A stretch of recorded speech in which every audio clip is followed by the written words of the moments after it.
अगर वर्तमान सरकार तानाशाही करती है, हमें गुलामी की तरफ ले जाती है, तो इसी प्रेरणा स्थल से, इसी तहीद स्थल से हम लोग तय करेंगे कि हम अगर हमारे क्रांतिकारियों ने आजाद दिलाया तो हम उसको गुलाम नहीं होने देंगे। ये हमारा धर्म है, ये हमारा कर्तव्य है। इसीलिए आज नमन करते हुए हम उन सबको प्रणाम करते हुए अपनी बात को आगे बढ़ाते हैं।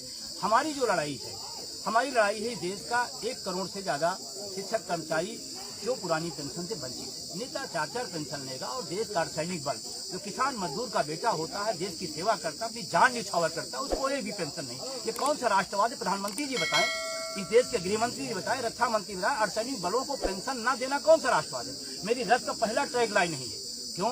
क्योंकि गरीब किसान मजदूर का बेटा है, वो किसी सांसद और मंत्री का बेटा नहीं है, इसलिए उसके बारे में नहीं सोचा जा रहा है। तो हमारी पहली लड़ाई है कि देश के अर्धसैनिक बलों को तत्काल पेंशन मिले, शिक्षकों कर्मचारियों को मिले।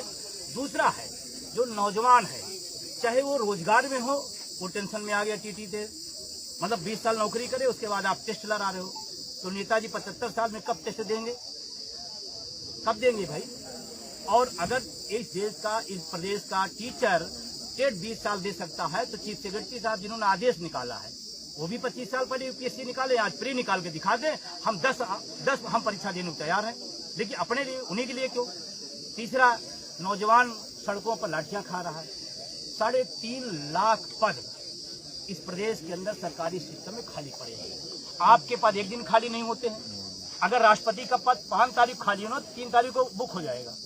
विधायक और सांसदों का चुनाव अगर हमको 25 कराना है तो हम 22 को करा लेंगे। तो फिर इस देश के जो नौजवान है, जो रोजगार के लिए संघर्ष कर रहे हैं, उनके लिए पद खाली, भर्तियां क्यों नहीं हो रही?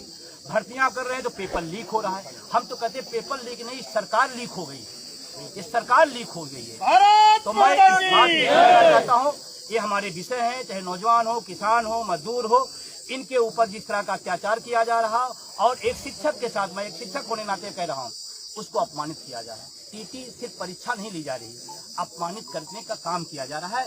इसलिए किया जा रहा है कि अगर शिक्षक जो देश का, प्रदेश का, नौजवान का निर्माता होता है, वो अपमानित हो जाएगा तो आने वाली पीढ़ी फिर गुलाम होगी।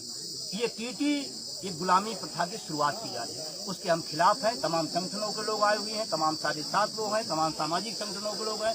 मनीष जी बैठे हैं, किसान नेता हैं, कर्मचारी नेता, हमारी पीजीआई संघ के अध्यक्ष सतान जी हैं, हमारे सारे लोग, तमाम सारे साथी हैं, रामेंद्र जी हैं, हर विभाग के लोग, हर नौजवान। और आज इसमें एक अच्छी बात है, शिक्षक कर्मचारी तो है ही हैं, किसान यूनियन से भी हैं, सामाजिक संगठनों से भी हैं, और लखनऊ यूनिवर्सिटी के छात्र भी आ जाए हैं। उनको एक उम्मीद दिखी कि कम से कम 45 के टेम्परेचर में जब लोग एसी में बैठे हैं, अटेवा और उनके सहयोगी लोग सड़कों पर टेम्परेचर और बढ़ाने का काम कर रहे हैं अपने मुद्दे के लिए। ये हमारी मांग है, यही बात को लेकर के यात्रा यहाँ से स्टार्ट होगी, आगे कंटिन्यू।